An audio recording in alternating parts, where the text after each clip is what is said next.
What up, though? Hold up, turn it up.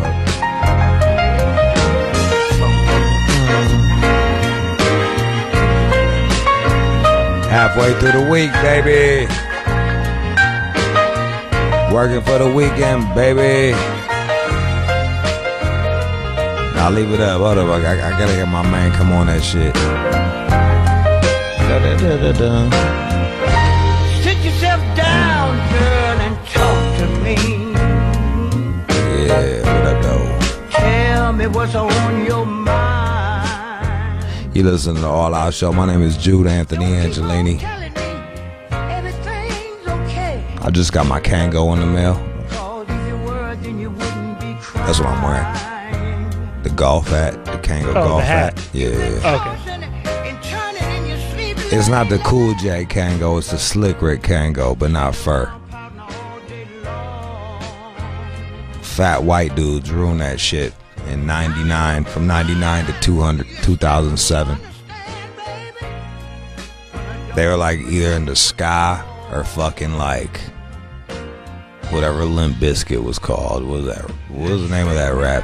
What was that shit called? Fucking like Limp Bizkit and the band where the guy kills himself. Like yeah, new metal. New metal. Yeah. I'm wearing the new metal hat. This used to be like the cool fucking hip hop hat. Then it just turned into like the fat white guy with the goatee listening to fucking ska or new metal hat. And then I threw that shit out. I was like, fuck. Sometimes like you just gotta admit when you're beat. You're like, ah, it's over. Luckily, most of them have moved on from the Kango. They're on the, I don't know what they're ruining now, but I'm taking it back. It's coming back with me.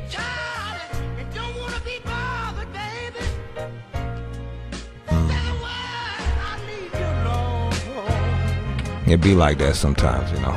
Certain groups of people just ruin shit. Like skinhead attire. Certain pieces are quite nice, like the Doc Martens or the bomber jackets and shit. They fucking went and ruined that.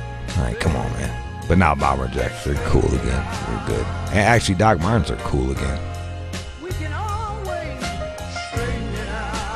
You don't even got to be goth or a skinhead. You can just be fucking any old chick.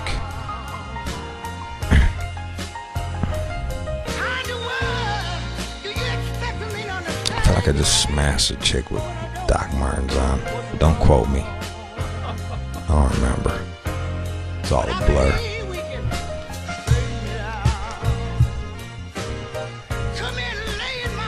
How y'all doing today? Good? Hanging in there? Good. Good. We got a good one for you today. This guy didn't want to talk to us because he thought I was going to make fun of him. He researched the show. He researched the show, which is a smart thing to do, I guess. I never research any shows that come on. We had a long conversation. He said yes, and then he looked us up, said no, but then I turned him around a couple days later. That's John. That's John. Sometimes I'm like, you're fucking useless. And then other times I'm like, good get, John. You had a good get last week. I forgot what it was, but I just remember I was like, damn, all right, good get, John. Who did we have last week? Oh, a strange person. Yeah, it was a weirdo. Forte. Was it? Do you remember? The Heidi Pandora? Oh, yeah. Heidi Pandora, the girl selling her virginity. High energy. Hi, shit, she licked your nipple. She did. And then she kissed me afterwards. I got secondhand nipple. Ugh. That was a deep kiss. She didn't just kiss you. You guys were making out there for a second. Bro, I just wanted to fucking check her lips for collagen, and she just went the fuck in. I mean, it was just... She did not kiss me like a virgin. She was like, she's selling her virginity. I was like, you are not kissing like a virgin. As she kissed me, I was like, how many dicks have been in your mouth? Because you are kissing like... A handful. I don't give a fuck if a chick sucks a dick. Like, It's not like dick is in there forever, you know what I mean? Like if they eat a burger the night before, it's not like I kiss them and taste the burger the next day.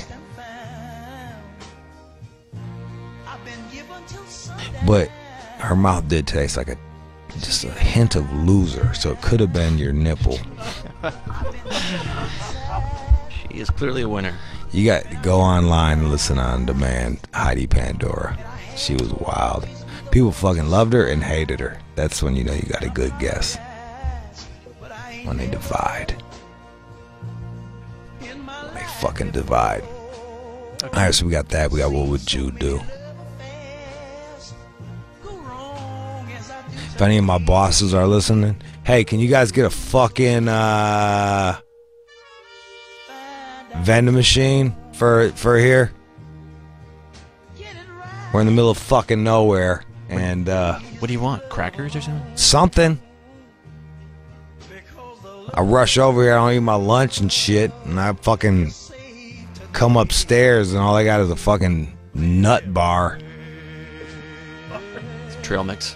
Yeah, a fucking Kind bar, whatever the fuck they're called, and trail mix, like sweet. What am I backpacking up a fucking mountain? Give me a goddamn fucking, even if it's like yogurt, just give me some. My stomach's over here fucking hollering. They didn't think this out. They did not think this out. For all the money y'all put into it, you didn't think it out. There's some holes in the plan. There's a lot of holes in the fucking plan. I've been here a week. I still don't have a fucking trash can in my goddamn office. I got crates because I got nowhere to put anything. It's just red crates. It's a little crowded in there. What do you want me to do? Like, what am I gonna do? I can't even go through the shit to get rid of it because I got nowhere to put the shit.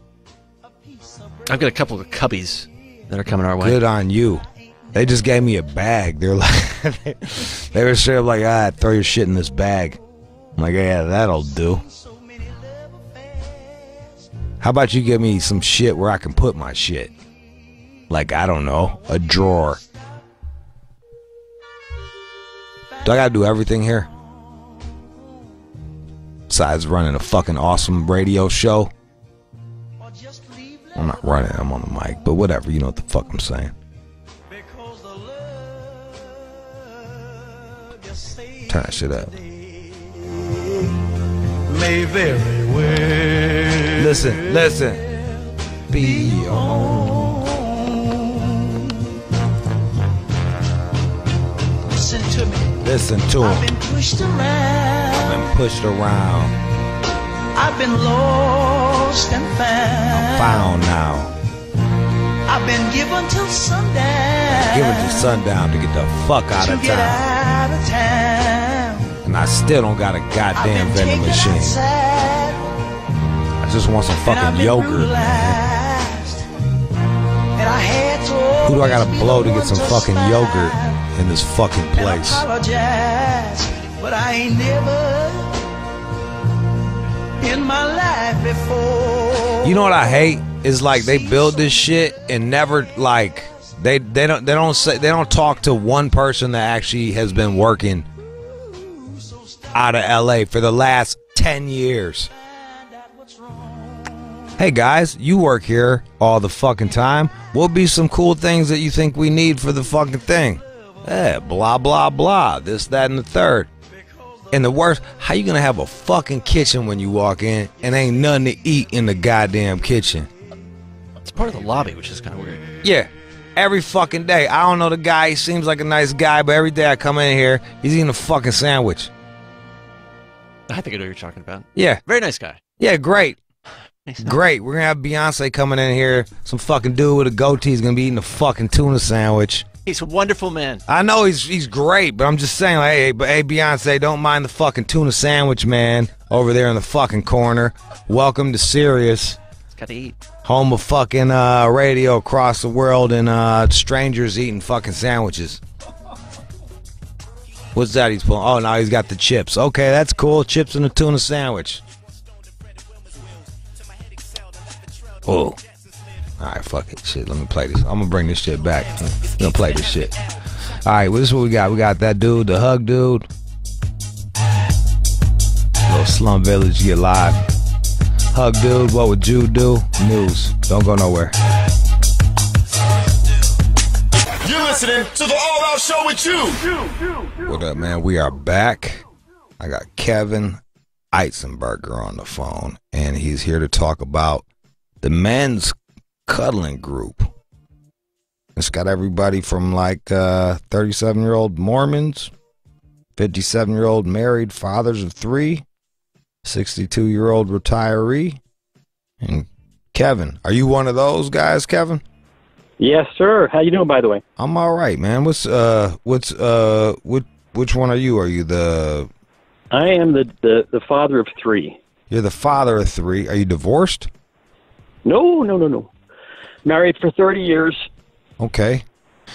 I guess my question is, why did you think that we needed a men's cuddling group? Well, here's why. Break it down. So, yeah. So what do you know about the impact of sexual abuse and physical abuse on children?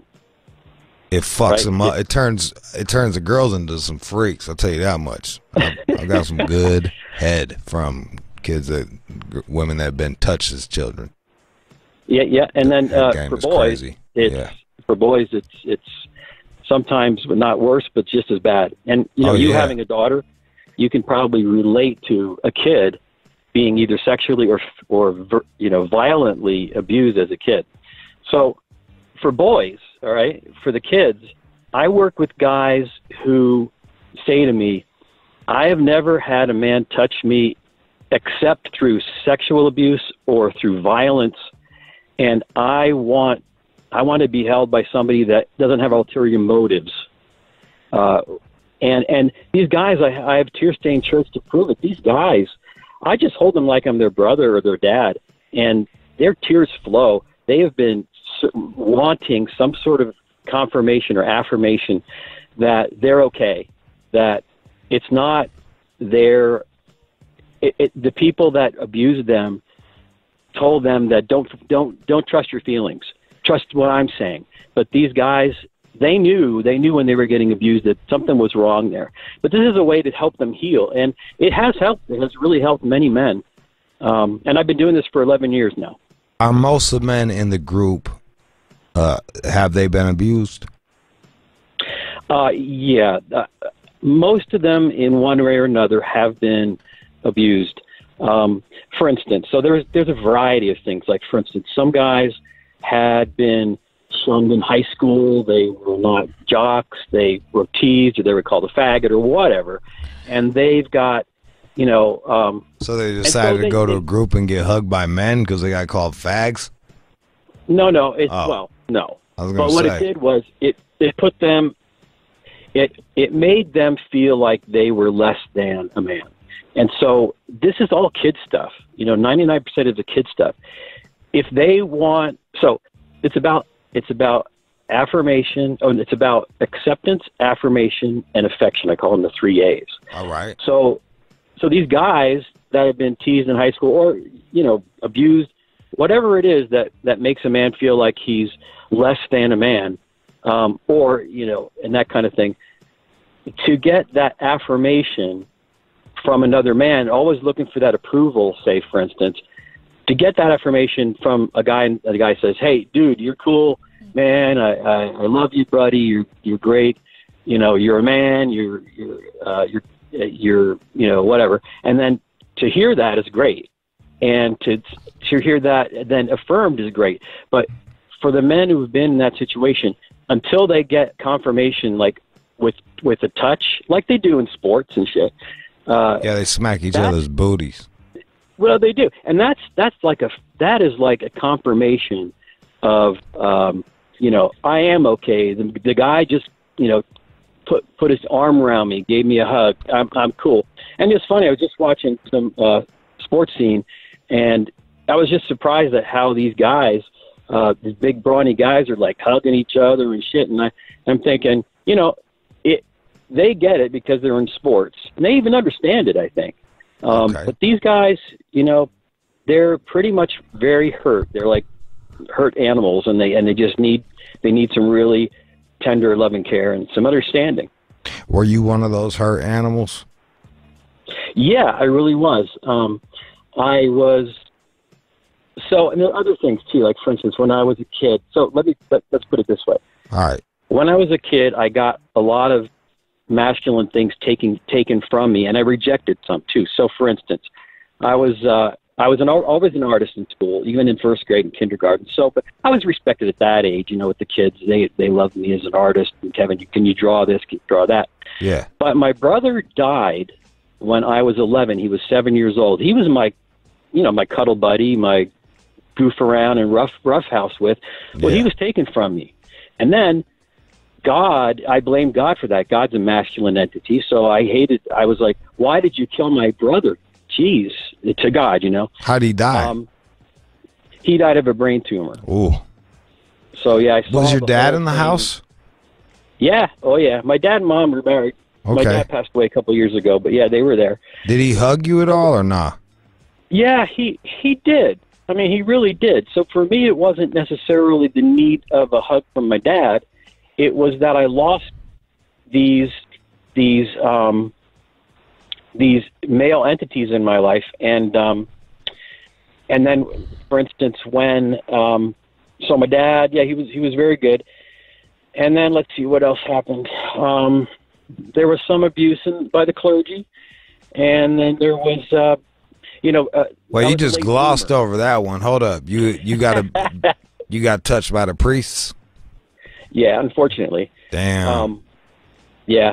So that one, and it was a late bloomer in high school. So, I wondered. I was my classmates. Now, back when I was going to school, you would go, after gym, you'd go in the showers, and my classmates were all big and hairy, and I was still scrawny and hairless. Yeah. And I was really wondering, what the hell is wrong with me? What's going on? I got rejected by the guys because of my body, because I wasn't big and hairy. Well, they at like, least hey, I felt that way. like, you're a shrimp dick. Where's your hair? Yeah. Yeah. Yep, exactly. I don't think I got chest hair till I was 20.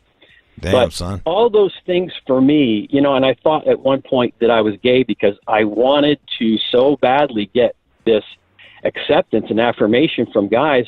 I was like, why do I feel this way? But I understood through, and by the way, too, I was a verbal abuser to my wife because I had this anger inside me. I didn't know. What would you say to her? Like, what type of stuff would you say to your poor wife? Well, it's not like calling her names, okay? It's like manipulating words and here, I'll give you an example. Break it down for me, Kev. Yeah, I'm trying to understand. Yeah. All right. Sure, no problems. So, for instance, she would say to me, hey, Kevin, I know you love thunderstorms, so I see one coming in from the east, and those cirrus clouds are really cool. And I would say, oh, thanks, honey, but, I've told you time and time again that thunderstorms come from the west, and those are not cirrus clouds. They are cumulus clouds. Well, I just thought, honey, I told you this before. Damn, you fucking shit on her over clouds? And she was just like trying to tell you what the fuck. All right, I get what you're saying. You're like a dick. I mean? Yeah, you're just being a dick. Oh, like a know-it-all asshole. Yep, exactly. And I did that for many years, and she kept working with me because I tried. Are y'all still together? Yeah, we are. We're actually doing the best we've ever done. All right. She supports the men's group, Okay, so when were you because this never would dawn on me. Like, I think most people have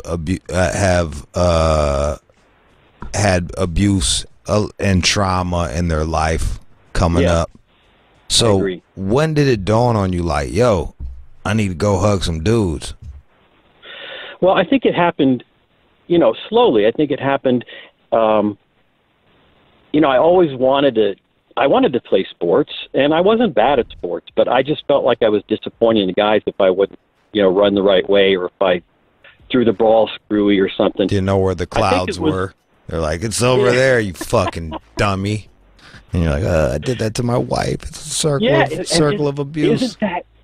Yeah. That is so cool that you saw that, because that's exactly what happened. I took out the anger that I got, that I that I had from being ridiculed, and I did it for my wife. It sucks. Damn. Well, when I saw that and I realized I was a verbal abuser, my wife gave me a book and she said, "Read this." I said, "Fuck." I said, "I can't believe I'm doing this shit," you know? And that's when she saw me turn it around a bit and do my best. Now, let me ask you this. What did she tell you? Tell me what she told you, and then I'll ask you the question. Right. So she told me, this is back in 2008. She said, "Kevin, I'm tired of your anger coming out sideways at me. I'm tired of seeing you unhappy and angry. Figure it out or I'm leaving. I'm taking the girls." Was she like, you need to start hugging men ASAP? She probably, she knew that I was, I'm an artist and also, I'm a little screwy, but, in that respect. But so I'm not a big macho dude. Right. So I'm not like opposed to it. And I was hugging, I hugged my friends and I hugged my dad. Yeah.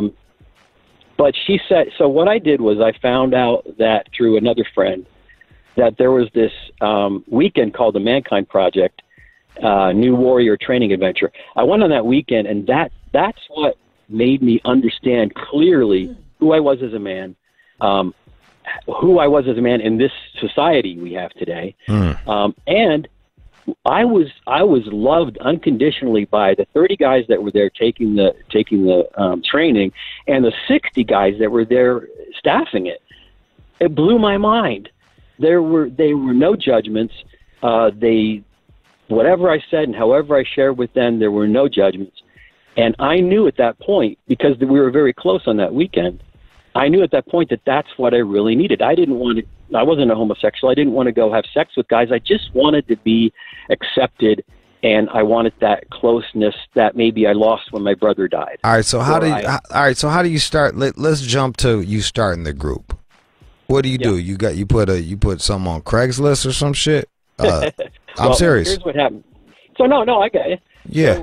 So, what happened was, me and another guy that went on that weekend, we realized these things. So we started getting together and just sitting with each other and kind of cuddling.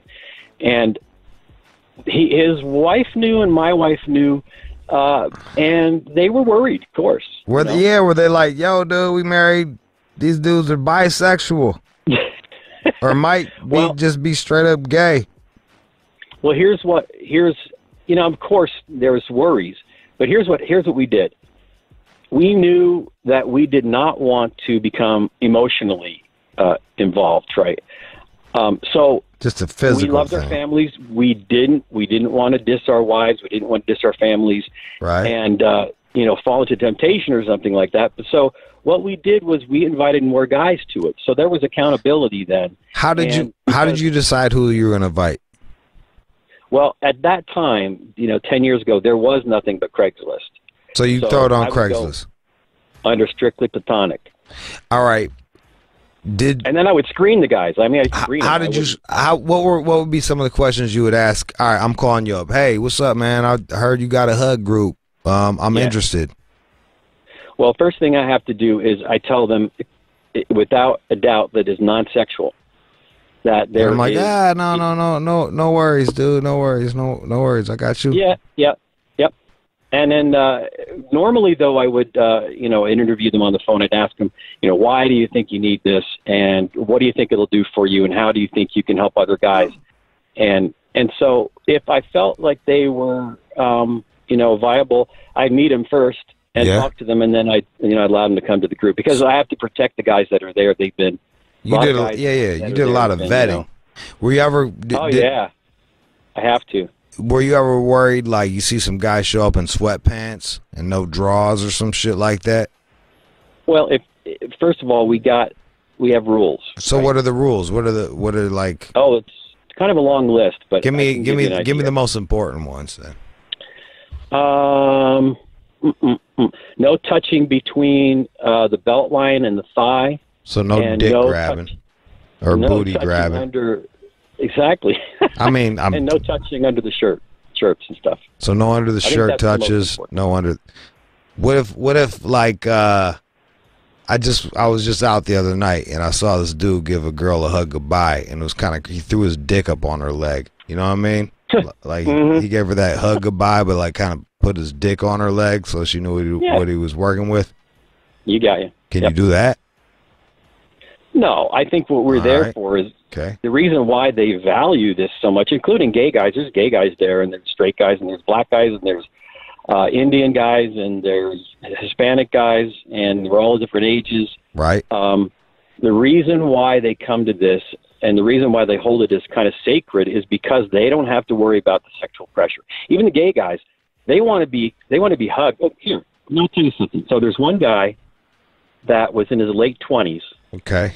Right? Here, I'm going to read this to you. He says, attending the Cuddle session has helped me greatly. And he said I could share this. That's cool. He said, I am not a very sexual person, and given my conservative background, it's not easy for me to find men who are willing to just cuddle.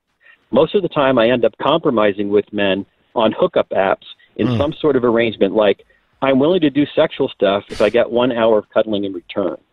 He says this group has given me affirmation, and I'm not weird for wanting to just cuddle. So now he doesn't have to jerk off dudes just to cuddle. Like, oops. You fucking say. Well, I think some guys might do that. Some of the guys might, and that's up to them. The thing is, when they wait in the group, they might do that, or the no. Like beforehand. I mean, if okay. they it's there. Whatever they do, they do. But when they get there, it's my responsibility to keep the group, platonic. The integrity of the group. Yeah. How do you? All right. Let's say I'm like. Let's say I don't even know that. Let's say I got gay tendencies. I don't even know I'm gay. I start hugging a motherfucker, and then my dick gets hard. How do you address that? Well, we just say ignore it, because you ignore erections. Yeah, because pretty much they go away. I mean, when I was first starting to cuddle, yeah, that would happen, but it wasn't sexual. It was just more of a sensational thing. It's like, I don't know, like that'll happen. There's just you get hard. You're on a bus. The bus is, there's just times when that happens. So what we say to them is, don't worry about it. We're normal. We're all dudes. We're dudes. Big deal. We're just a couple dudes, hard dicks, hugging. Like, fuck it. Well, they're under their genes, but honestly, I've only noticed maybe one guy. Have you had to kick anybody out for being? Yeah. And what did they do to make you have to be like, all right, this is a bridge too far, sir? Well, they don't agree to they agree to the rules, and then they break the rules. The rules are very strict. Like what do they do to break the rules? Well, one of the things is that we don't allow cuddling outside of the group with anybody they met in the group. And that's just to protect guys from, they don't know each other. I know these guys. I met them. And if another man, well, here, let me give you an example. So there was a guy that visited the group, was married. Okay. And he had kids. Right. And he had tendencies. But what he wanted to do was, again, get what he needed and help to figure out, where he was in the sexuality pendulum. And there's one guy there that I've told before, do not contact guys in the group to cuddle outside the group, because you just don't know what their background is. You don't know what you might trigger. Yeah. So this guy calls me and says, I got asked by so-and-so, to cuddle outside the group. I don't know what to do. I'm confused. I'm not sure what it means. I don't know if I should trust him. I don't know if I should tell my wife. I said, just a minute. I said, if you tell your wife and she's okay with it, go ahead and cuddle with him. I said, but if you're not going to tell your wife this, I said, then don't do it. I said, if you allow him, and this is kind of interesting, but it's kind of telling, but I said, this man is inserting himself into your marriage, and it's certainly not in a sexual way. Yeah. But the guy that did the asking, and I said to him, you don't realize the dude gay? The fragileness. Was the guy that asked gay? Yeah. So he was trying to seduce him on the side, like on some low key shit. Honestly, I don't know. You don't want to jump to that conclusion? I mean, let's put it this way. The guy, he had his weaknesses. I'm just saying. I think his intentions, that's why. If it's green and it jumps in a pond, it's a frog. You know what I'm saying? Yeah. Like, I'm like, this sounds like, He's isolating the dude. He saw some dude he likes to hug. No, He's isolating them. Now he's gonna fucking hug one-on-one. Yeah. You and know, then there's no accountability. Yeah. Well, see, I say to the guys, I trusted that guy, but I don't trust human nature. It's just one of those things. Do you listen? All right, so I know this is gonna sound weird. Like, do you put on like fucking like that like weird hippie music with the chimes and like wah, wah, No. ding? You know that It's pretty much quiet. it's quiet. Do you guys talk at all? Yeah. The first part of the meeting is about kind of getting in touch with, what you're going through, what's kind of coming up inside you as far as not a dick, but as far as, emotion stuff. Maybe you come back and it's bringing you back to your dad beating you. I mean, we don't know because this stuff's so deep. But toward the second half, we just all kind of hang out and laugh and talk about. I mean, it's almost like, no big deal. It's like we just. Here's my next question. Do you cuddle with your wife? Yeah. Yeah, sure do. Okay. I love cuddling with my wife. So you cuddle with so cuddling with your wife, you get something different by cuddling with the man. It kind of triggers what you missed from your brother and acceptance by other men. Good observation. Is that kind of, just so I can get this straight? No, that's exactly it. Because, I mean, my wife understands that I can't get masculine affirmation from her. She's a girl, Yeah. So, and she's seen our marriage get better since I'm able to, get that need met. Now, I've worked through this already. I don't even need to be cuddled anymore. I'm just doing it. You're just running the group. Yeah, I mean, I don't normally get cuddled, but I will cuddle mostly all the time. Now, if a guy says to me, Kevin, can I hold you? I'll say sure, because that's also a way of feeling like you're accepted. If a guy says, yeah, come on over here and sit with me. All right, so this is the next thing with the cuddling. When you do cuddle, is it face to face or is it like you're cuddling and his booty's on your penis, like a spoon? Yeah. So you're spooning him. No, what we're doing is we sit on the floor. Okay. Motorcycle style. It is motorcycle style. What does that mean? So, what's motorcycle style? Well, it means like so if I were the holder, and I am usually the holder, and it's actually a way of keeping things safer in many ways as far as. So the guy sits in front of me and he just leans his back on my chest and his head on my shoulder. And then I just put my arms around his chest. And that's really, that in itself is what triggers these guys just to start crying. But I mean. Okay, so he's all right. So he's you guys are both facing the same position. He's looking away from you. He leans back, and then you hold him from behind, and then that's when the tears start coming. Yeah. Yep. It's amazing that little bit.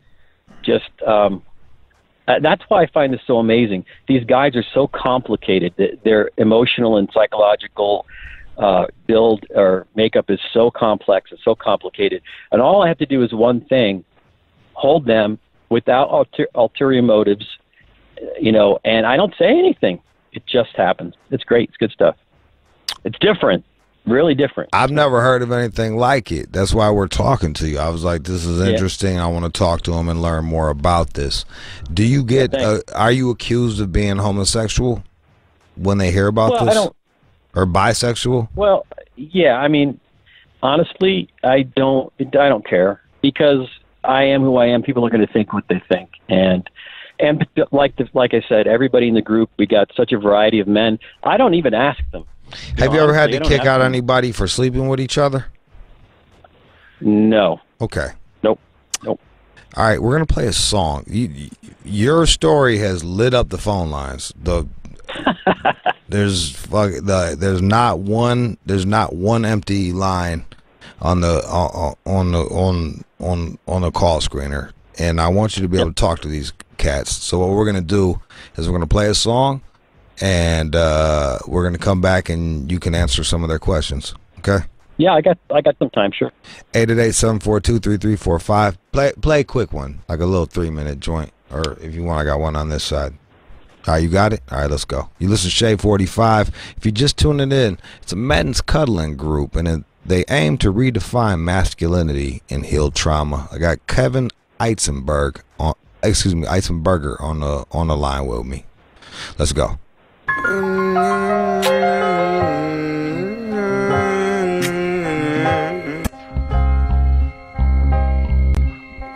888-742-3345.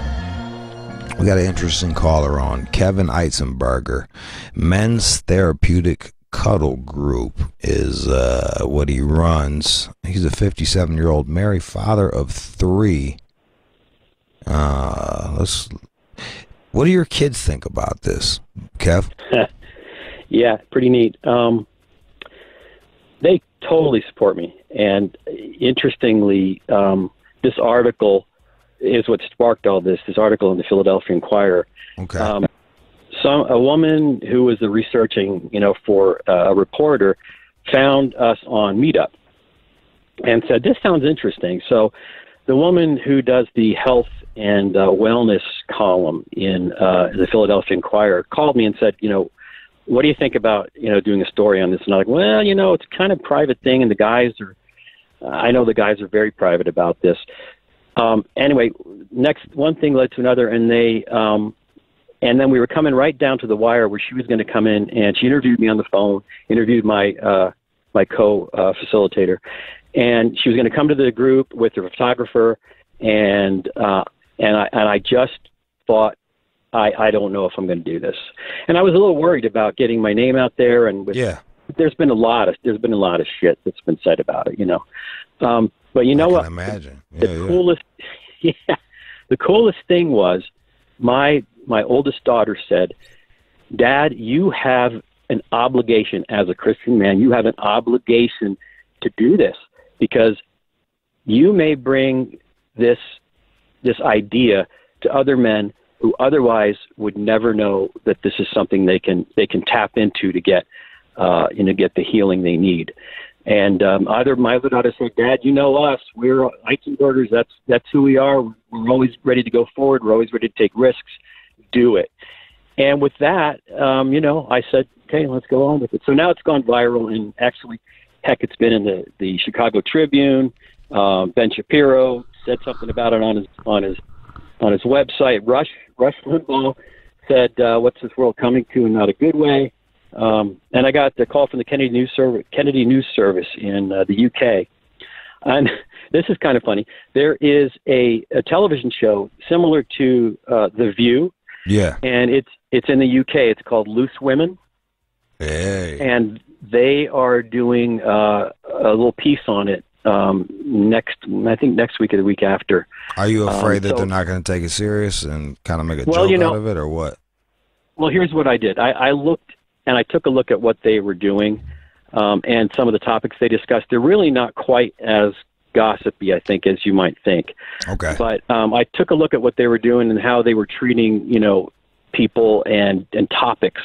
So I really feel like they're going to give it what it deserves. They're going to look at it as just something unique that maybe isn't happening right now, especially in the UK. There's touch deficit is the highest in the UK in the entire world. Yeah, they're uptight out there. All right, you ready to holler at some cats? There's what the hell? There's some pluses and some minuses. Let's go to Gerald in Atlanta. Gerald. What's up, Jude? Man, go ahead. You got Kevin. What the fuck kind of faggot ass shit y'all got going on today, man? What the hell? Yeah. Come on, Jude. I'm just trying to learn. You're really a professional. That's cool. You're really a professional. I'm just trying to learn. I wanted to learn about this. I found it interesting, and I bet.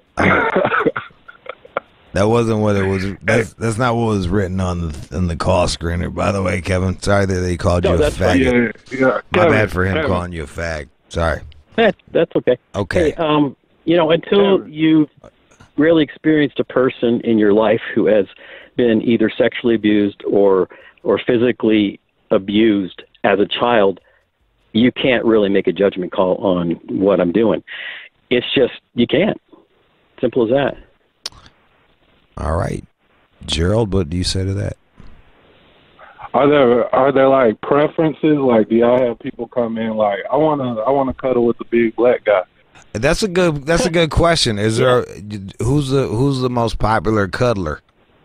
Well, that's true. So what we What's do your though favorite? Is what's your favorite? You know what? The variety of guys that are there and their energies is what I'm attracted to. Not necessarily that they're big and black, but it helps. We have. No, so what we do is we switch off at the first half of the meeting. We do one-on-one as we've described in holding. It's not really cuddling, and then we switch off every 15 minutes because we don't want guys to feel left out. Number one, and number two, different men have different energies. Like younger guys may want to just hang with younger guys or cuddle younger guys, whereas they also might want the kind of father energy that they never got as kids. So. It depends. I remember everybody that's there. We all are clean, and we're not. We're all clean and respectful. So, like one time, me and my homeboy was like double teaming these two girls, and my girl's vagina was real whack, and I kept being like, "Hey, can we switch? Can we switch?" And he wouldn't switch. Have you ever been stuck? We're like, "Damn, man, I hate cuddling this motherfucker." Like, switch. Yeah, so we ask men to, if they're not comfortable, to say no, and because, for instance, if there's a guy there that reminds you of your uncle who, molested sexually abused you, you know what I'm saying? If there's a guy that reminds you of your uncle that sexually abused you, your whole body's gonna start to feel, nervous. How many of the dudes there been sexually abused, Kev? Well, it's all different levels of sexual abuse. And like I said, some of them just have been maybe verbally abused and, called faggot or called because they weren't sports oriented. They hug men. Yeah. Yeah. Well, they want that affirmation.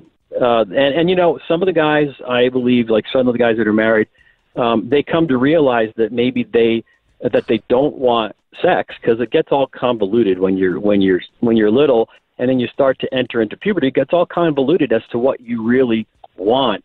You can't really divide. You can't really separate the feeling from sexuality because of how we're just kids and nobody's really taught us. Let's go to Al in Queens. Yo. Hey, Queens man. Yeah, Kevin, I want to know, man. You said it reminds you of like your brothers and whatever, like. To get that kind of male affirmation. What kind of man cuddles in the bed with his brother, ass to dick? Like, what the fuck are you talking about, dude? Like, I have 3 brothers. I've never in my life cuddled with any of my brothers. Like, that's some crazy shit, bro. Listen, I get that you're trying to come off as, like, some type of healer, but if I had to, like, categorize you, you'd probably be like the Richard Simmons of healers. Something like that, where the guy, you know what I mean? Like, where you don't want to admit that you're gay, but on the low, everybody fucking knows that you're a fucking piper. Come on, dude. Like, that's fair. And I don't mean to offend you. I'm sorry. I don't want to say that, but I'll hang up on Al and I'll let you Thanks. rebut. Go ahead. Yeah. So, first of all, we never cuddle in bed. That's a no-no. Yeah, that's a sexual component. And if that guy hadn't cuddled with his brothers or roughhoused it, and I feel bad for him because, man, to do that is what I've always wanted to do with my brother when he died. All right, let's go to Joseph in North Miami. Joseph. Hey, what's going on, Jude? Go ahead, bro. You got Kev the Cuddler. Go ahead, Kev. What's up, Kev the Cuddler? Like, I'm a very open person, very open-minded, so I'm, like, listening to this. But, like, basically what you're saying is, like, contradictory to me because it's not, like, hitting, it's not clicking. Because, like, why would you, if you suffered a sexual trauma, why would you revert back to the same stuff that was done to you sexually as a child or as a teen with a stranger to make you feel better about yourself? And that's the thing that's, what fucked you up. So here's the best way I can explain it. It's not that you're putting that man is putting himself back into the same situation. Like, that's why I said, for instance, if a guy comes and the guy reminds him of his uncle, and his uncle was abusive, that man is not going to cuddle with that guy. He is not going to be held by that dude because we don't want to re-traumatize. Yeah, but you're doing the same thing that your uncle did to you, you know. No. Like if you cuddled with your uncle. No, it was the priest. With a stranger? It was the priest got him. No, I'm just saying an example. Yeah. Oh. Well, you know, as an example, but like. So, yeah, no, it's not the same because they cuddled with their uncle. They felt something weird's going on, like their body knew that this isn't right. The uncle says, "No, trust me," and the uncle then has sex with that guy. What would have been healthy is that the uncle would have just cuddled with him, and that was it, because that's healthy. But he's crossed that line, and point. Yeah, well, yeah, of course. I'm not saying. All I'm saying is that these men come. If you're 2, 3, and 4, that's healthy. But if you're 14, that's not healthy. Well, I know it. But see, every man has a little boy inside them that has. There's such thing as arrested development, you know, and so. Has anybody ejaculated during the group thing? No, no. How many people have you had to kick out? Oh, very few. Okay, all right. Only 2 in the 11 years. 2 in 7 years, and that's because they were just 11. 11. 2 in 11 years, and they're too physical, or they don't honor the rules, and you know they will contact somebody, and that could cause a trauma just in the contacting alone. You know, like I said, that one guy who was married. He's like, what the hell is this? What am I supposed to do? I don't know. And maybe I didn't tell my wife. What should I do? No, you don't go with this guy. You know, right. And that guy was told before, so he's out. Brandon in Harrisburg, Pennsylvania. Go ahead, Brandon. You got Kevin on the phone. What's going on, Jude? Love your show. Thanks, Buck. Go ahead, man. All right, Kev. So while I was just sitting here listening, I had a question. Do people pay to come, or how's that whole thing work out? Well, that's interesting you say that. No fee. No, there's no fee. Because, you know, if a man's starving for something, I'm not going to charge him for the food. You know what I'm saying? And also, there are cuddle groups that are in New York and Philadelphia. There's one in Chicago.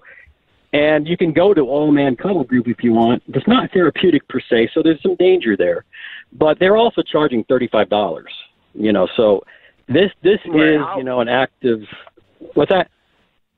Right. I was wondering if it was more a financial thing. So I guess it's a need thing. You were saying how you had these problems with your wife and you were emotionally abusing her with your words or whatever. And it seems to me you weren't happy within your marriage because you were missing out on something else that you wanted in your life. And that other part of you that you were missing was the male affection, not attention or comfort. It was more the affection. You don't cuddle with a man, you cuddle with a baby or your partner in life. There's something missing there. Like it's the sexual thing. It's kind of. Did you question your sexuality? Like, yo, man, I might be bisexual. And did you try it to see if you were? I did try it in college, but you know, it wasn't for me. But I knew I figured out what I really wanted when I went to the Mankind Project. That's when I realized, oh shit. You're like, this butt fucking is stinky. Let's go to Rashad. So anyway, the guy in Harrisburg, hey dude, you're only 3-hour drive or so. Come on over. Rashad, and you are on the air in Williamsburg, Virginia. Go ahead, Rashad. Yeah, what's going on, Jude, man? Love your show, man. Thanks, bro. Go ahead. Kev the Cuddler. Yes, sir. Let me ask you something, man. Beginning of time, man has always been man. The leader, provider, and everything else that comes with it. The hunter. That makes any man, real man, want to sit back and cuddle with another man unless he is a homosexual, per se. I'm not homophobic by far, to each his own. But to sit back and cuddle with another man, dude, it sounds like to me that you are confused with your sexuality. God knows, because you said that you was arguing with your wife about certain things. You was lashing out with her and everything else, like the other caller just said. To me, it sounds like you are confused with your sexual reality, bro. No, I'm not confused, actually. And let me tell you this. Back when the warriors in the tribes, they were real close. So you do research on this stuff, and you realize that men were extremely close. They didn't cuddle, and maybe they did cuddle, but they were close to each other. They would sit next to each other. They would lounge on each other. They were not afraid of touch. And those are the warriors of old. And what has happened is we started labeling those things and became, came to think that means sexual. That means it has to be sex, and it's not. All right. Darnay is on the line. She is actually Christian. Go ahead, Darnay. Hey, good. Hi, I'm calling from New Jersey, and I'm calling because I heard you mention that your daughter told you that you have a duty as a Christian to keep going with this movement. And I just want to say, I don't see how God would encourage what I consider to be undercover homosexuality. I feel like if you're cuddling with another man, there's going to be some emotion. I heard Jude ask if anybody ever ejaculated. I cannot imagine that these men have been traumatized by other men, and they feel like they're being cuddled and saved, and they're being, rescued or whatever. I just feel like it's just another way to be bunched up with a man and act like you're not gay. And I'm not trying to be judgmental. I'm just saying that I don't see how there's any Christianity or Christ in this. Will you tell her where is the Christ in this? Okay, this is one of the fun things I like to say. So in the Gospels it says Christ wants us to be his hands and his feet. And I would extend that to being his arms. So when I hold somebody, I pray for them. Tell them. And there you go. That's true, but even when the Bible also teaches us discernment, you can't let everybody lay hands on you. And if you've been molested as a child, you might have some type of maybe you're attracted in some way to another man, but you're trying to downplay it. I'm not. So this is how he's expressing. This is how he's expressing his attraction to a man after being fucked with as a child by another man, and you don't want to be gay, so you're hugging dudes. Is that yeah, that's what I'm saying. All right, there you go. Until if you're not a boy, thanks, Darnay. You didn't grow up as if you haven't grown up as a boy who's been sexually abused, you really can't understand it. It's the reason why I do this is because men heal from it. Do you remember I was telling you about? Maybe you joined late, but I described all of the different rules that are in place and all the vetting that goes on in order to ensure that these men will not be re-traumatized. Is there a dress code? Can I show up wearing some real short shorts? Well, there is no particular dress code, but people usually wear jeans or they wear shorts in the summertime and they wear T-shirts. Or my ex was a stripper and dudes would show up with those nylon jogging pants with no drawers on. Have you ever had any of that? Have you ever had to be hey bro, No. See, you know what? Before the guys get there, they understand and cherish what it is we have there, the opportunity to not have sexual pressure. So they know, they already know by the time they come. Now, once in a while, you'll have a guy come in and he'll try to, for instance, a couple weeks ago, we had a guy come in and a couple of guys told me that he tried to, maybe the boundaries had been a little stretched. So interestingly, though, I don't even have to call these guys because once they realize that's not what it is, they don't come back. Okay. So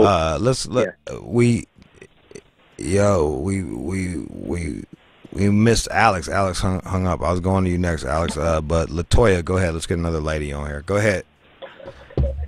Hi. My name is LaToya. How you doing? I was calling to find out why is it that you need cuddling from a man and you can't get whatever you need or whatever you're getting out of the cuddling from your spouse? So have you ever had your wife wear a fake beard and a flannel shirt? Nothing Why to do with it. Why does it have to be a man? Is what I'm saying. The energy. It's energy.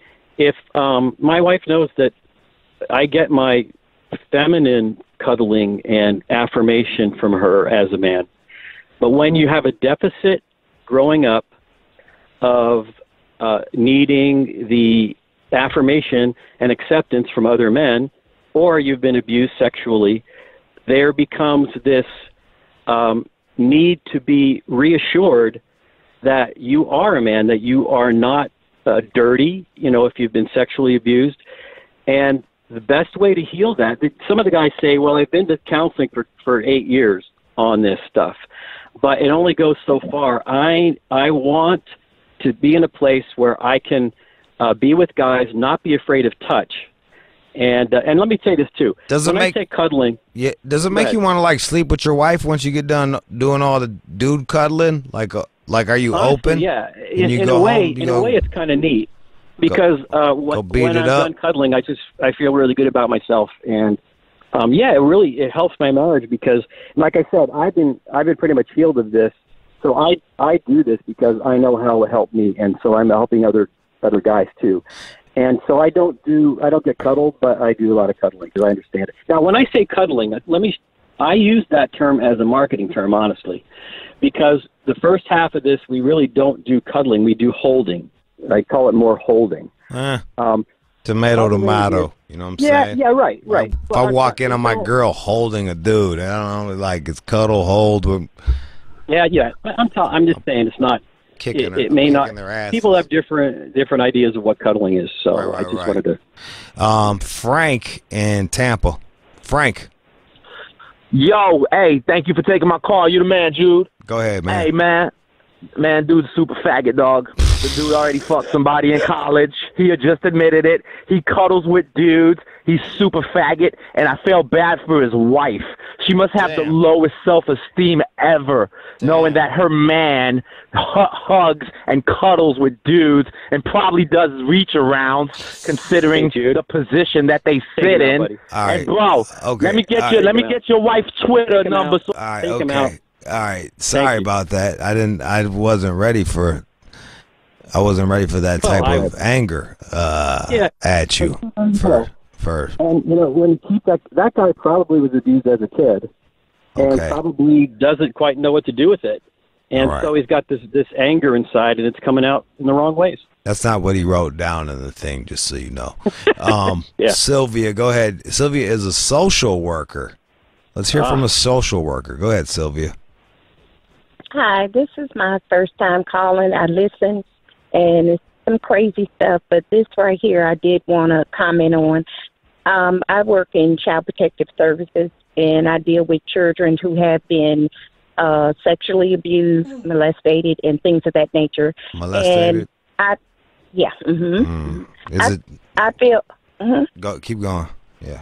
I feel like the way we deal with these kids, because they've been traumatized already, and we try to deal with these children through therapy, counseling, sometimes as far as meds. I've seen the worst case scenario, and where children as young as 3 have been victimized and traumatized. And molested. And I just,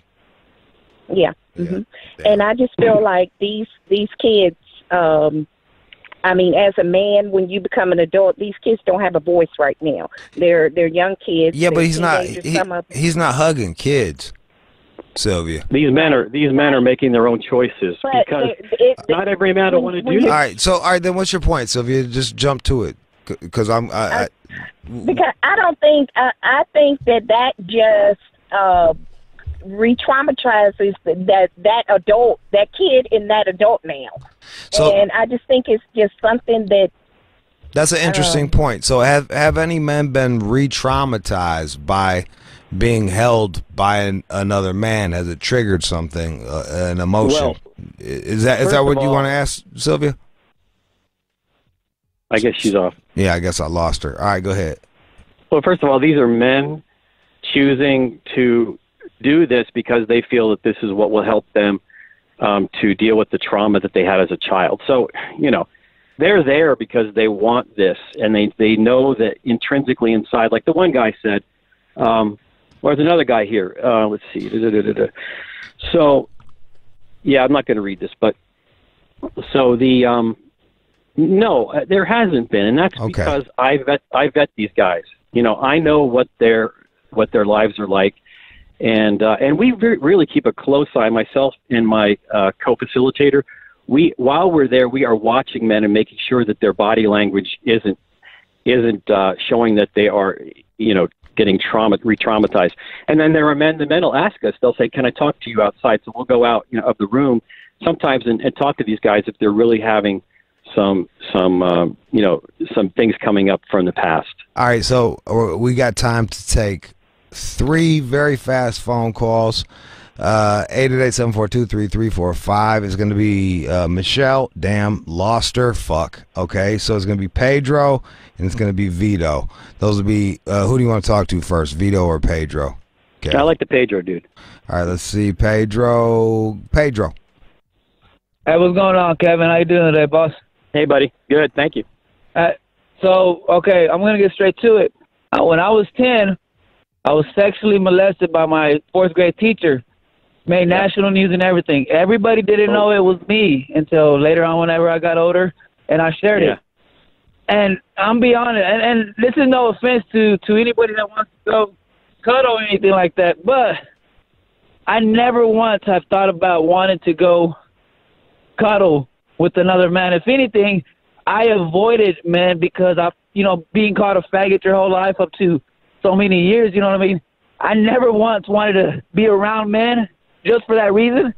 So why didn't you think about starting like a female cuddling group with random people rather than sit down with a random dude and be like co-ed cuddling? Why not do that with like... Yeah. Well, I have thought of that, but there's such a need, and I'm a guy, and I understand what's going on. So, you know, these guys come to be around men and get men energy, not to be around women and men. I mean, I've considered it, sure. Do guys ever roll up like Pedro and would just call you guys faggots and shit like that, or? Oh, sure. Okay. Yeah, I mean, you know, you had everything. And by the way, Pedro, thank you for you sharing your pain there, buddy. Now, as far as other men, like for instance, I get it. There are plenty of men out there who don't want anything to do with other men, who avoid them all their lives. But then there are other men out there that want to not be that way. They don't want to feel always, afraid, if you will. And I'm not saying you are, but afraid to go ahead and be with other men. They want to figure out what it's like to be with men and be safe. All right, so I'm not going to talk to Jay, but he's got a quick cut. Don't worry, Vito. We're going to end with you. He said, "Why don't you not call it cuddling and just call it like holding for like a long time?" Well, I always did, but guess up what? Against them, like grinding. It is holding group, and I used to call it the holding group. Yeah. I chose to use cuddling because it's kind of a buzzword today. And look at what it got us. But we do cuddle. But a lot of it, like I said, is holding. All right. So, so it was marketing. Let's go to Vito. Well, it's very popular right now. Go ahead, Vito. Yeah, Vito.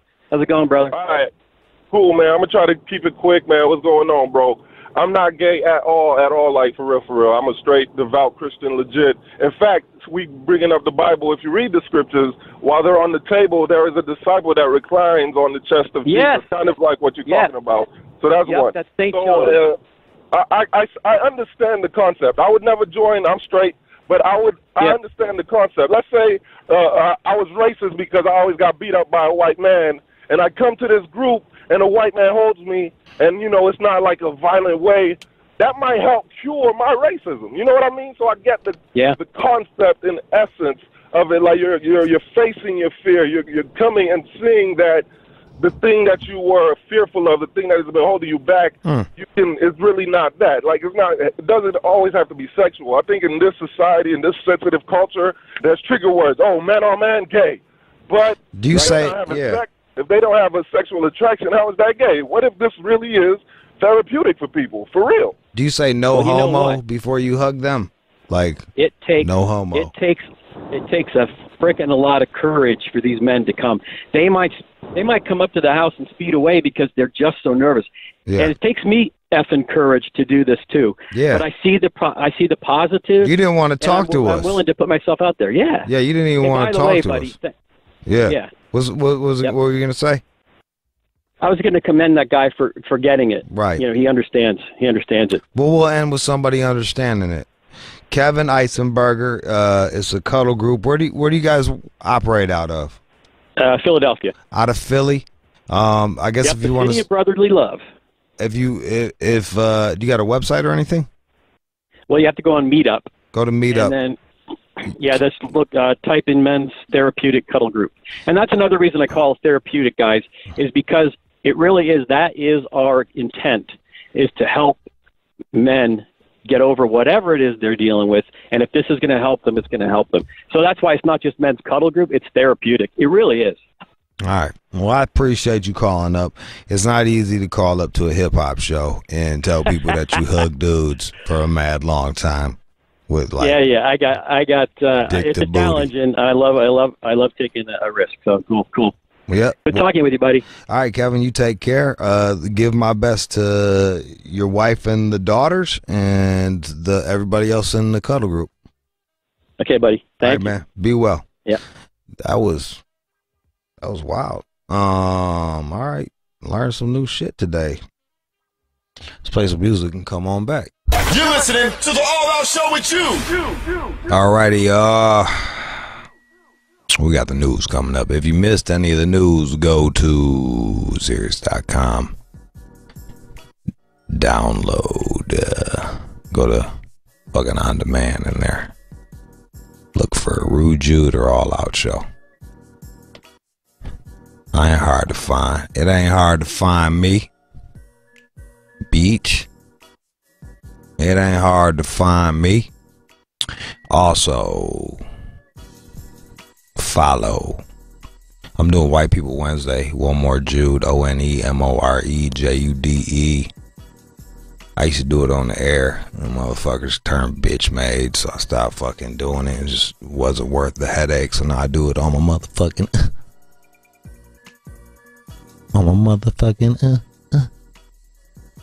Instagram, One More Judy. Or you can follow All Out Show at All Out Show. Don't go nowhere. John with the news next. Turns out porn's bad for you. He'll tell you all about it. Let's go. You're listening to the All Out Show with you. And now, it's time for News from the Chin with John C. Matthews. Porn has now been deemed a public health crisis by some politicians in Arizona. A crisis? The state Senate voted earlier this week to declare porn a public health crisis, but beyond that, they won't do anything. But they're concerned that... So they're just saying it's a crisis, but they're not going to do shit? Correct. All right, that's cool. Correct. And what they're saying is that there are potential detrimental effects of pornography on porn users, including toxic sexual behaviors, emotional, mental, and medical illnesses, and difficulty forming or maintaining intimate relationships. Look out. I think the biggest shit is it gives these fucking dudes a release so that they don't have to go out and talk to real women. Like, I think that's what the crisis is. Yeah. So it's like our birth rates are lowering, and I don't think the fucking how easy it is to get access to porn makes it any better. Like, look at you. Right. How much do you watch porn daily? Oh, sure. All right, see, so you watch porn daily. If you didn't have access to that shit, like, you might, I don't know, I'm guessing you might be a little bit more motivated? Motivated is a good word. I think it's a fact. Yeah, to go out and be like, yo, man, I gotta go meet a fucking chick or something. Like, I'm tired of looking at these same 4 magazines. I'm not gonna go buy another one right now. Because it's one thing when you go on a, because we all been like, if you 40 or something, you've been there. It's like you played out your magazines, you played out your fucking shit, your videotapes, and you got to go back either to the porn shop. And mine fucking rented regular shit too, so you would just have to go in the back with the fucking curtain, feeling like a real piece of shit. And like you get your shit, and then you're like the fucking Indian guy's looking at you like you're just the dirtiest person ever. Like, oh really, you want this one? You're like, yes, please give me midgets pissing or whatever the fuck it is. They're like, just give it to me. And then you take it home and fucking watch it for a while. You gotta take it back. It's like you really had, either you could go out and go holler at a girl, or go out and fucking go to some scummy porn place and actually like go through all the motions of buying a porn, which shames you in every step. Oh, there was an effort. I mean, I remember there was one guy, he knew what I was doing. He was outside, and I had picked up some magazines, and I was leaving with the black bag or something, and the guy just sort of shouted me out on the street, just mocking me openly. And For real? I mean, I felt it. I was like, oh gosh, I gotta get the hell out of here. Yeah. I was like, it's got some porn. Leave me alone. I can buy porn. Bro, and the worst was like if they would have these pre-wrapped porn packs for cheap, so it'd be like fucking, it'd be like two hot chicks. You be looking like, which one am I gonna get? It'd be like these two on the front and back. It'd be these two bad sides, and in the middle they'll fuck you with like the ugliest broads ever, fucking trannies and shit. You're just like, really, dude? Like, fuck, son. Porn pack. Yep, porn pack. Like $5. Like, yeah, it's the come up. You know what I mean? Like, be careful what you wish for. You'll fucking get it. Ugh. Man. Now, I used to spend a lot of money on porn. Those magazines weren't cheap. Bro, man, when I was doing Jenny Jones, you know, I'd stay in a hotel downtown off of Dearborn, I want to say. I think Dearborn in Illinois. If that crosses Chicago, that's kind of where I was at. And you could rent a porn for like $15 on your fucking, and I didn't even have a credit card or no shit, so I couldn't do that. So they had a fucking porn shop with the video booth. Oh, bro, man, like you go to that shit, you go to the video booth. Dark memories. It's fucking bleak. You go in there, there's fucking scum, just the scum. Like you take the scummiest, creepy, fucking not allowed around children ass motherfuckers, throw them in that bitch. Usually it's some fucking Sikh or somebody like that behind the counter judging you, and then you go in the back, and it's fucking, you open up the little curtain, and this fucking shitbox television, pre-flat screen, and they got all these little fucking buttons you can hit to try to go through to see which scene you want. And so they got like 12 tapes playing at the same time, and you're like, oh, let me hit this one. Oh, no, that sucks. Oh, let me hit this one. No, that sucks.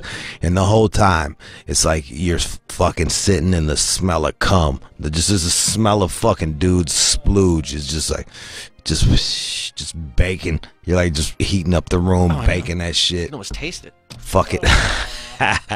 You fucking twist one off, fucking clean your hand off and shit, leave out, just like, oh man, what the fuck have I done? And now you don't have to do any of that. You can just go lay down in your bed like, I'm gonna go fucking, flip on your fucking iPad or phone or laptop if you're from the fucking 90s, and find your little thing and jerk off to it.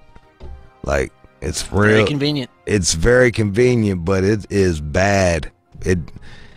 It's probably, I think ultimately it is bad for us. Oh yeah. And by the way, I'm starting to take it more seriously. That urologist who was with us not too long ago talking about how it's impacting our brains in a physical way. It's spooky. I believe it. I know. I mean, yeah, it was like after that 7-hour stretch I had from doing like the fucking speed or whatever the fuck I did. I don't even know what the fuck I did. Man, I got a lot of ideas to try on a girl, but man, it kept getting darker and darker. I was like, I can't nut to this. Let's try the next one. Can't nut to this. Let's try the next one. Ugh. Yeah, by the end, it was fucking... Whew. I ended with slave training, and I was like, man, you can't bust off of this, bro. This chick hemmed up with fucking hooks up her nose, getting pulled backwards. She's drooling and shit. Like, you can't bust off of this. Go fucking take your ass to bed. So I had to eat like fucking 5 volumes just to knock myself out. It was ridiculous. It was like the OD amount. Like I had to do an OD amount of fucking downers just to knock myself out. Whatever the fucking science drug I was on. Fuck. Hook up the nose. I wouldn't even think of that. I wouldn't either, but I was like, damn, they going in on this chick. I was like, shit. Where are my hooks? And it's always like the dudes that do it look like John too. They look nerdy as fuck like John. They're like, you like that, Terror? I'm gonna put this hook up your nose. Call me daddy, and they'll be all gagged. Fuck yeah. Gross. It's basically John with camouflage pants on and a t-shirt. Like that's who's running things. It gives you hope. You're like, if this fucking cornball can get these hot chicks to do this shit, I got a chance. That's why I look at things. You should start looking at it like that too, John. Nah, I'm a loser. A, I don't believe that, but B, I'm not gonna shove some hook up a lady's nose and get That's off what on I'm that. saying. You don't gotta shove a hook up their nose, but if they're down, if these hot chicks are down to let a fucking some nerd like you shove a hook up their nose, I'm sure like if you do a little bit of talking, you can shove your penis in their mouth or something. I got a couple things in the works. I've got some. You've been working on things for quite some time. Yeah, but again, I just have to actually pull the trigger on some of these. You're it's like growing a plant for you. Like it's fucking tomato plant. We're waiting fucking months for the fruit to come out. Hey, I've got a lady who might fly in. Got that going on. So we'll see. Bro, might fly in. Take some money and fly her ass in. Next paycheck. There you go. Be like, look, girl, I'm gonna fly you out here. Da. We just gonna chill in my spot. We'll go out to Hotel. dinner or something. Hotel. You get in a hotel? Oh, I'm not gonna take her to the dog pound. Why would I do that? How does she know? How does she know you? Does she know you from here? Yeah, through the show. Motherfucker, she knows you got a fucking. She knows you live in a dog pound. Yeah, and but I'm not gonna bring her there. I'm just saying, yo, bro. She's already settling for that shit. She's so not settling. She's a wonderful woman. ask her what she would rather do. Have you fly her out or stay in the hotel and then figure it out. All right. Boom. What's happening? You fly her out, you get her out here quicker. That's all I'm saying, bro. No, it's true. All right. She's got it going on. I'm glad we fucking straightened that out. Give me some more news. 5 habits I've listed here that keep you from getting promotion, but also 5 solutions. 5 habits. Let's see. Be named John. No. Wear shitty shirts. Wear shitty shoes. These are good shoes. Wear fucking blown out pants with holes where they're not supposed to be. Don't wash your underwear. And jerk off in the bathroom on a regular basis. Hey. I mean, those are not good I things. just described you. I didn't even talk about your work. It's just sort of a casual style. Casual. All right. What are the 5 habits there, champ? According to this founder and CEO of Ladders, that company. I don't even know what that means, but all right. What's Ladders? It's one of those jobs. Oh, ladders, like climbing up the ladder? Right. All Exactly. right. That's cool. All right. Career guidance. All right. Now, you blame others for your lack of a promotion. You have to take ownership, take responsibility. You can't start blaming everyone else around you. That's right. And can't blame others. Yeah. No, sir. Also, you don't ask your boss why you aren't getting promoted. And he suggests here that you start having weekly in-person one-on-one conversations. That's almost like bug them to death so that they're just like, fine, give me that shit. You also got to let them know what you're doing, too. You got to be like, I did this, I did this, I did that. I did this was handled, I did that. Is that what you do when you talk to the executives in I New do York? the best I can. I used to have more fucking ammo. Like, I'd know where we were as far as the downloads go, and we were pretty high up. Yeah. Compared, you got 100 and something shows, and our show was pretty high up, and it was the only music show on that whole fucking list. So I know. I see it. I was just like, all right. Tell them that. And I'm like, how do you know? I'm like, I don't know how I know. I just know. Am I lying? Am I lying? Like,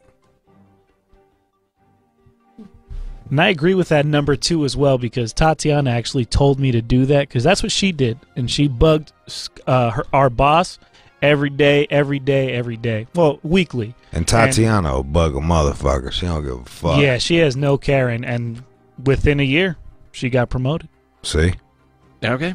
Well, you got to start doing that, Chris. I've been bugging. Good. Been bugging. Stay on them motherfuckers' head, bro. They get really exhausted listening to me. All right. Oh, I don't believe that. Hear you. Oh, they do. I know. All right. Chris tells him how much weight he lifted. He was like, "Yo, man, I fucking deadlifted 250 pounds yesterday. Can I get a promotion or what?" Good guy. We're gonna have to talk around the corner here. Let's talk about how much I benched over there. What do you bench? Right now I'm benching like 275. Damn, son. Whoa. I don't even know what I'm benching. Hopefully my body weight, but probably not. Probably. Nah, man, push-ups ain't your body weight.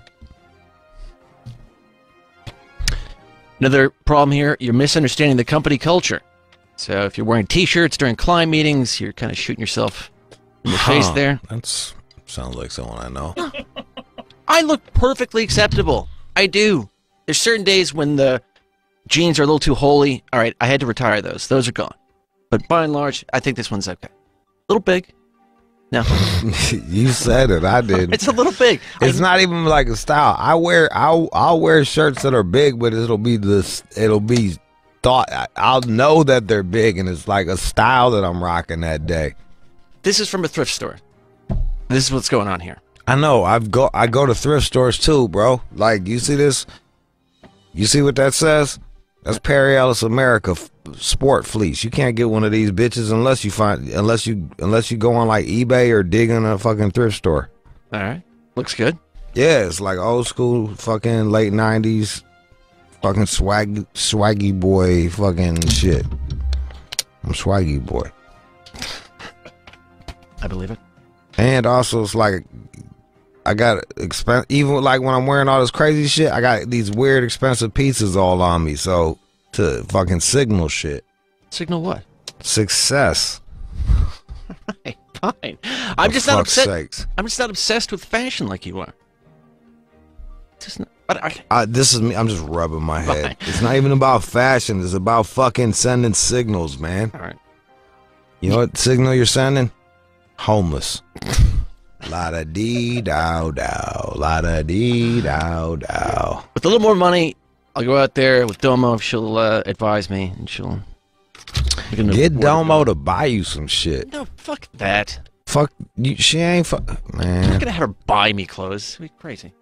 Well, you got too much pride for that. Yeah, I do. I can't finish the sentence. All right, fine. Hey, can you buy me a shirt, Domo? Yeah. Why would I do that? Just be like, man, yo, I'd love to, Domo, but like I'm short. You want to give me an outfit? I'm not doing that. I'll buy you dinner or some shit. Do that anyway. You buy her dinner? Yeah. Then have her buy you a fucking outfit, you bitch. You would never do that to a friend. Oh, by the way, can you buy me some pants? I mean, how does that even... What are you talking about? You guys got to wear a relationship. You know what I'm saying? I would agree with that. All right, then. So fucking... Fine.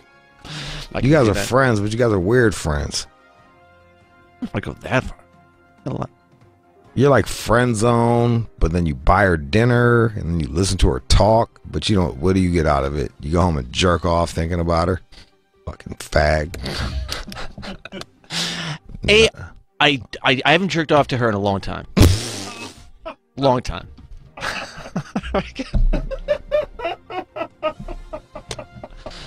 Long time. Good for you, man. See, I did. You showed her. There you go. Dumb, I want to talk to you. No. I haven't jerked off to you in 4 weeks, okay? Longer than that. Remember that when we hang out. She is my friend. I'm the fucking man. Now, outside of learning what the company values are, also, there's a difference in what the company wants versus what you want. So if you're there and they want you to fill out tax forms, but you want to do something more creative, you probably have to leave. So you're doing something that you don't want to do anymore. All right. Yeah. Cool. Also, and then finally, you aren't qualified enough. You have to go back to school. Yeah, go get qualified, all that shit. So, be honest with yourself. Yeah. A lot of cats will go to like school, get like a master's while they're fucking working or some shit like that, or get certified, come back, get a raise. Sometimes it costs money to make money, but it's worth it in the long run.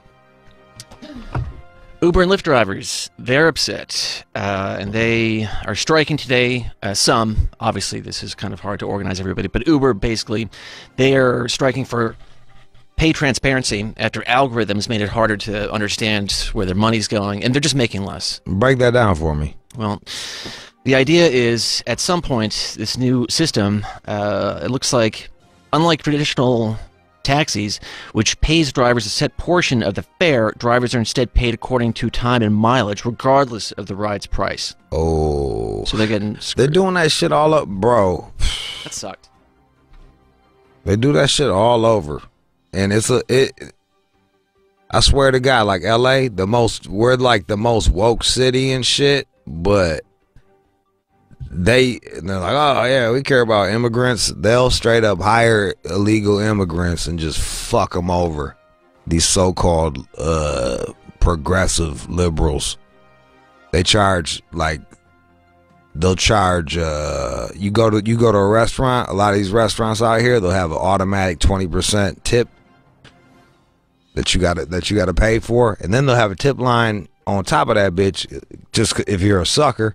And the wait staff and shit gets an hourly wage, so they don't even see that money. And a lot of times they use the tip money for themselves or to pay the fucking back of the house, which in some states is illegal. Like in Michigan, you can't use tip money to pay the back of the house. You gotta fucking put that shit on, figure it into your goddamn costs, and then charge people accordingly. Charge me $1 more so I don't gotta fucking worry about on everything. So I don't gotta worry about fucking whether or not the chef can eat. It's fucking ridiculous. Now, this new system, of course, it's frustrating the drivers who say that their paychecks have, in fact, decreased. This one guy... Yeah, it's decreased, yeah. This one guy is saying here that his pay dropped to about $900 a week for 60 hours of work after expenses from about $1,200 for 40 hours 2 years ago. So things are getting... So he was doing much better back then. So he did $900 a week for 60 hours. Versus $1,200 for 40 hours a couple years ago. Damn, bro. Yeah. Yeah. But Uber doesn't care. I mean, I'm sympathetic to you, but they're just like, okay, go. I mean, I checked the app earlier, and there's still a gang of cars. I can get a car in like 3 minutes. That's the problem. They're like, there's too many. It's too hard to communicate with all these people. One, oh yeah, they're all over. Like they don't know that there's a fucking strike. And two, Uber, all of these companies, man, they will come up, they will open up shop like Walmart does this type of shit. A lot of these big businesses will do this shit. They'll come to your area, they'll set up shop, they'll lose. Starbucks does it. They're woke bucks. Woke bucks will fucking go to your area next to a fucking coffee shop, set up shop, lose money running specials and shit until they run that motherfucker out of business, and then boop, pop everything back to regular again. They'll just lose money. They'll lose money for a fucking year. I don't care. They'll eat it, and they know they can. And that's what they do with what they did with the taxis and shit out here. Oh sure. They fucking come in here super low, lose money, lose money, lose money, lose money. You don't see taxis no more, and now everything's changing. You really don't. Yes. They always Lyft and all. They act like they're so fucking woke. You guys ain't woke. You guys are savage businesses. I mean, I'm not mad at you, but like, that's what the fuck you are, and I know that you are that. But that's why I get annoyed when people are like, oh, it's fucking, like when it's fucking like Gay Pride Day and they got like rainbow flags coming to pick you up. It's like, bitch, you ain't all fucking, you don't give a fuck about nobody. You're a fucking business, man. Fuck out of here. Care about the bottom line. That's why these motherfuckers striking. Some. If they were smart, they'd all strike, but they're not smart, so they're not all gonna strike. If everybody didn't go fucking do that shit, they'd fucking do well. there's probably even a price surge. So these guys that are fucking scabbing it are fucking making more money. I know. Like, all these guys are fucking, no one's doing it. Well, fuck it, I'll go drive, and I made fucking $400 extra this week. That's really good short term. Way to go. But again, it looks like that surge pricing wouldn't even benefit the drivers because then they're not getting a cut of that higher price. They don't even get a cut of the fucking surge, bro. Yeah, it sucks, man. When I went to New York, the fucking the price for me to go take a car from JFK into the fucking city. Oh, it must have been a fortune. Guess. I don't know. $60. $140. Dude, did you know that before you got in the car? That was what it was going to be everywhere. They was fucking running it up. What am I going to do? Wow. Walk? Oof. Hop of the train. I don't expense my meals though with them motherfuckers, so I was like, they can eat that shit. You don't expense your meals? I always forget to. I always forget to take the fucking picture, so I'm like, whatever. Right. And a lot of times, like, I'm out, I'm like, let me get a, like, I'm out at these places where it's like weird cash only spots and shit. Like, can you write this down and I'll take a picture of it? And just fucking, I don't know. You're losing there. Okay. So. You're losing with your fucking stupid shirt. Fine. Back to the shirt. By the way, I gotta look at it. Right, the collar's a little fucked up. Yeah, the collar, yeah. This is not a good shirt. All right, I'll give you that. Now, a study has shown that the risk of passing HIV is non-existent when the virus is suppressed by these antiretroviral treatments, signaling that the end of the disease is coming around. So. Hell yeah. God, that you could butt fuck anybody, guys. That's exactly right. Provided this person is taking this ART treatment, this antiretroviral treatment. And the PrEP pill. Like, that was that shit when I wrote about it in Hummingbird. Would you I'm just telling them that so they can go buy it by now. Go buy that shit, motherfuckers. What are you waiting for? Would you have sex with somebody who was positive? If I knew that they was positive? Yeah. Because again, they're saying even with I'm gonna say hell, fuck, no. They are saying though. I'm not even fucking broads with herpes. Like, I'm a fucking with AIDS. Well, HIV. And I don't give a fuck what you call that shit. It's gonna get to AIDS sooner or later. But these professors, these doctors are saying the risk of transmission, provided this treatment is happening, is 0. Let me go see. Hey, one of you doctors film yourself fucking a AIDS motherfucker, and then tell me. Right. And yo, I got homies with AIDS and shit like that. Like shit, I don't actually fucking a gang of my gay homies got fucking AIDS. I feel like they just go out and get it. They're like, fuck it, let me hurry up and get this AIDS. So sure. I swear to God, it's like they just don't give a fuck. They're like, hey, whatever, I'll go get this AIDS. I have to worry about catching it later. I'll just have it. Well, they're very nonchalant about it. You'd be surprised. Like when I hit my man, I was like, yo, bro, I'm all worried. He's like, oh, just go get the PrEP pill and take that and shit. I take it every day because his man doesn't have it. He just takes it daily. That like is so much different vitamin. Than when you and I were growing up. It was hell no, bro. Yeah, that was a shit, man. Like fucking 70s babies, we got so much less pussy because of AIDS and shit. If you were born in the 60s, it was like sexual revolution. If you didn't fuck a dude, they'd be like, what are you, uptight? You know what I mean? They're like, what a drag. We showed up, like by the time I could bust a nut, AIDS was booming. Like you thought you could get it from a toilet seat or someone spitting on you. Like everyone was paranoid. It was fucking crazy. It was weird. It was fucking nuts. These kids now, it's funny talking to like millennials and shit. They don't care. They're like, fuck me raw. I'm like, whoa, okay, all right.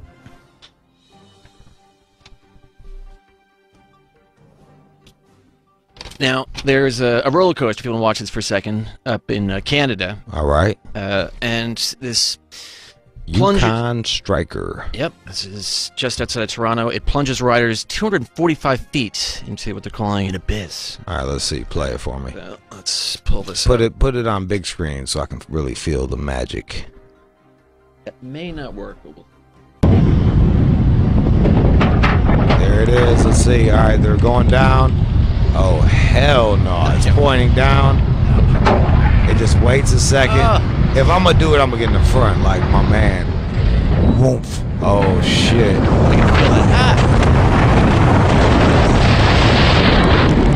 Didn't seem that bad. Are you sure? I mean, if you were doing that, I mean, are you a roller coaster guy? Look, man. I don't know. I used to be, but when you get older, your brain shrinks. So it like bangs around in your head more when you're fucking on these rides. We drove down to Cedar Point. It was me, Rachel, Danny, Sarah, like my cousin, his wife, my sister, and we all like used to go to Cedar Point. We talking all this shit. We take pictures. You know, they're like, take a picture going in. And the second ride we went on, 3 out of 4 of us just was sick as dogs. Vomiting? Yeah, I was straight up throwing up because it was like, picture like a pendulum going tick tock back and forth, swinging back and forth, which is cool. But as it's swinging back and forth, it's spinning in circles. Sounds like a nightmare to me. Dog, Well, how would you want to do we that? we didn't know. We got on the blue streak and was like, oh, that ain't shit. Let's go on this one. And fucking, I didn't go on another roller coaster. And then I tried to go eat something and just puke some more. I was just like, I'm good. Yeah. Sarah was looking at us like, you bitches, like. She was the only non-Angelini. Maybe it was just Angelinis. We don't got it in us. Yeah, we was fucked up, bro. I ain't been on a roller coaster since. And this will take you up to about 80 miles per hour, if that's your thing. Yeah. Cedar Point's still the best shit. I'm going to tell y'all that right now. Cedar Point is still the best roller coaster place. All right. It slays. Give me some good news. And now, time for good news. I have this boy out of Afghanistan. Bet you got a boy. Oh, dear. Fucking weirdo. Not a child molester. Got a boy locked in the closet right now, gagged. He's perfectly fine. Now, they're saying here this 5-year-old, Ahmed Syed Rahman, he's showing off his new prosthetic leg to nurses who cared for him at this orthopedic center. And sadly, he lost his...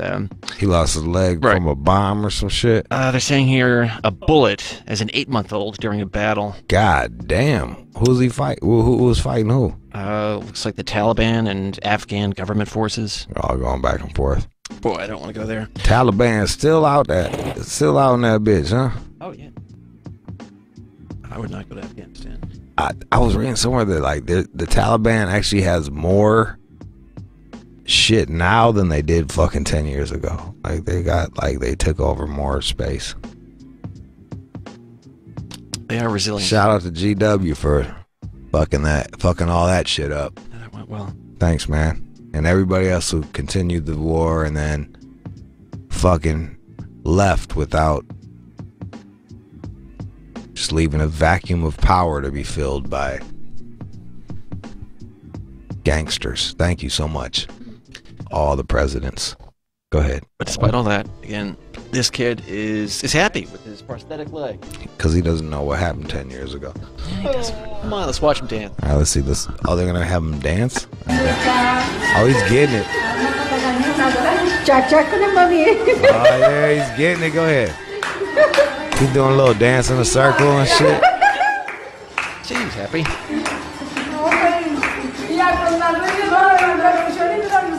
So despite all that... Yeah, look at him go. Dance in a circle. He's still joyous. Fucking A. All right. Hey, guess what? That's the news. You're listening to the All Out Show with you. All right, y'all. Thank you for listening. That was the show. Did you miss any of it? It was a good one. Go to Sirius.com/on-demand. You can listen online, or if you're like really a baller, You want to spend that extra, what is it, like $4 extra a month or some shit like that? Close. Listen to it on your phone. Boom. Anywhere, anytime, a la carte. That's what I do with the pill mix. I'll put it on pause. I'll go do some shit, come back, listen to it later. I'll be like, yeah, this shit jamming. Still got it after all these years, bitch. Even though they're old. After all these years. I mean, the mix after all these years are like 3 years old. Still got that shit. I would love to thank John Z. Matthews as a producer and news guy, but I'm not gonna, so fuck him. Also, Chris, thank you to Chris Keenan on the phones. And the associate producer, and Alex, head producer. My name is Jude Anthony Angelini.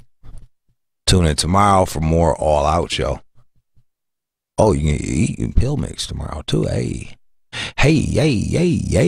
All right, let's get out of here. Oh, who's up next? My motherfucking man is up next. Oh, you don't know? Hold up and listen. Because he's the rawest motherfucker out there. Let's go.